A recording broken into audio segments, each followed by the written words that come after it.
But on this day, before this community, and before all of you who have lost loved ones, I truly know God's amazing grace. In the midst of the storm, God's amazing grace. A day of remembrance in Buffalo today, marking 2 years since a white supremacist took the lives of 10 black people at the Tops on Jefferson Avenue and changed an entire community. Tonight we're taking a look at the memorials held to remember this tragic day today. Good evening, I'm Scott Levin. And I'm Mary Alice Demler. We also talked with survivors of the shooting and how they've tried to cope with the impact it had. Now, there was a service held just before 2 this afternoon to mark the time when the shooting took place. During our 5:30, St. Philip's Episcopal Church held a vigil at Tops in remembrance of the victims of this tragedy.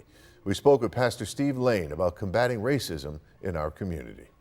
I think there's a lot of beginnings. I think there's a lot of new beginnings, a lot of awareness that racism is not just a problem for others, it's a problem here in this community, and it's starting to be addressed. Stand up in love that Christ asked us to love our neighbors ourselves, and that is together that we can accomplish much. It's when we're alone and divided that we have trouble. Yeah, the congregation of St. Philip's held a moment of silence at the Tops to honor site as well today. Also taking place tonight in honor of the marking the 2 years, a documentary called Pain and Peace debuted here in Buffalo. The documentary focuses on hate crimes committed across North America, and it features the Tops shooting. 2 on Your Side's Andy Payton was in attendance, and he joins us now in the newsroom. Andy? Scott and Mary Alice, it really was a very moving documentary connecting so many different parts of the country with these communities from the United States and Canada who've experienced such tragedy fueled by hate, and it debuted tonight at the North Park Theater.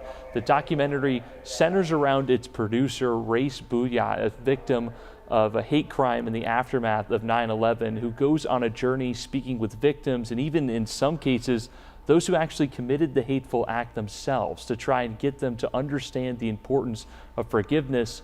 Among those in attendance tonight too was Barbara Massey, who lost her sister Catherine 2 years ago today in the Tops shooting, who tells me forgiveness isn't that easy.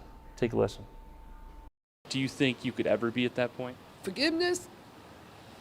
I don't think so. I wish I could say yeah. I don't think I can. Like we said before, you know, when a loved one died, and you know they're gonna pass. You understand that, but to have a loved one killed, just going to, I don't think I can. Now, the documentary features Garnell Whitfield Jr., whose mother Ruth was killed in Tops massacre, as well as Dr. Ansari from the Community Health Center in Buffalo. And Scott and Mary Alice, once the doc reached the point where Buffalo was talked about, I can tell you firsthand, you could just feel and hear the way everyone in that theater was impacted. And just thinking about that day now 2 years ago. This was just the debut of this film here in Buffalo. There will be more screenings to come, and for more information on that, you can visit our website, WGRZ.com, where we'll have a link to the doc's site with future screenings on there. So now on your side here in the newsroom, Andy Payton, Channel 2 News. You got it, Andy.